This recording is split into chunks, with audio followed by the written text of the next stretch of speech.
దేశవ్యాప్తంగా నిరుద్యోగ యువతకు రైల్వే రిక్రూట్మెంట్ బోర్డ్ భారీ గుడ్ న్యూస్ చెప్పింది. దేశవ్యాప్తంగా ఉన్న అన్ని రైల్వే జోన్స్లో మొత్తం 368 పోస్టులతో సెక్షన్ కంట్రోలర్ పోస్టుల భర్తీకి నోటిఫికేషన్ రిలీజ్ చేశారు. ఇప్పటికే దరఖాస్తు చేసుకోవడానికి గడువు ప్రారంభమైంది. అక్టోబర్ 14 వరకు ఆన్లైన్లో ఈ ఉద్యోగాలకు అప్లై చేసుకోవచ్చు. కేంద్ర ప్రభుత్వ ఉద్యోగం చేయాలి అనుకునే వారికి ఇది ఒక మంచి ఛాన్స్ అని చెప్పొచ్చు. ఇందుకు సంబంధించిన పూర్తి వివరాలు ఇప్పుడు మనం తెలుసుకుందాం. మొత్తం ఖాళీలు వచ్చేసి 368, సెక్షన్ కంట్రోలర్ యూఆర్ 174 పోస్టులు, ఎస్సీ 56, ఎస్టీ 34, ఓబీసీ 80 పోస్టులు, ఈడబ్ల్యూఎస్ 24 పోస్టులు. ఇక సెప్టెంబర్ 15 నుంచి ఆల్రెడీ అప్లికేషన్స్ అనేవి స్టార్ట్ అయిపోయాయి. అక్టోబర్ 14 వరకు కూడా మీరు అప్లై చేసుకోవచ్చు. అభ్యర్థులు అధికారిక వెబ్సైట్ ద్వారా మాత్రమే అప్లై చేసుకోవాలి. 20 నుంచి 33 సంవత్సరాల మధ్య ఉండాలి.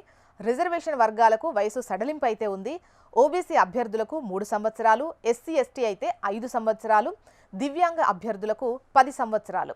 ఇక విద్యార్హతల విషయానికి వద్దాం. డిగ్రీ పాస్ అయిన అభ్యర్థులు ఈ ఉద్యోగాలకు అప్లై చేసుకోవచ్చు. ఇక కంప్యూటర్ బేస్డ్ టెస్ట్ అనేది ఉంటుంది, దాని ద్వారానే ఎంపిక చేస్తారు. సిబిటిలో అర్హత సాధించిన వారికి డాక్యుమెంట్ వెరిఫికేషన్, మెడికల్ టెస్ట్ చేస్తారు. ఫైనల్గా అన్ని అర్హతలు పూర్తి చేసుకున్న వారిని నియమిస్తారు. ఎంపికైన వారికి నెలకు 35,400 వరకు ప్రాథమిక శాలరీ ఉంటుంది. అదనంగా డిఏ, హెచ్ఐఏ, ట్రావెల్ అలవెన్స్లు వంటి సౌకర్యాలు కూడా ఉంటాయి.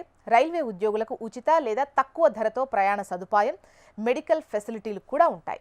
పోస్టు లభించే జోన్స్ వచ్చేసి అహ్మదాబాద్, అజ్మేర్, బెంగళూరు, భోపాల్, భువనేశ్వర్, బిలాస్పూర్, చండీగఢ్, చెన్నై, గువాహటి, జమ్మూ అండ్ కాశ్మీర్, కోల్కతా, ముంబై, ముజఫర్పూర్, పాట్నా, ప్రయాగ్రాజ్, రాంచీ, సికింద్రాబాద్, సిలిగురి, గోరఖ్పూర్, తిరువనంతపురం రీజియన్స్లో పోస్టులు భర్తీ కానున్నాయి. ఇక జనరల్ ఓబీసీ అభ్యర్థులకు ఫీజు వచ్చేసి 500 రూపాయలు. అదే ఎస్సీ ఎస్టీ, మహిళలు లేదా దివ్యాంగ ఎక్స్ సర్వీస్ మెన్ అభ్యర్థులకైతే 250 రూపాయలు.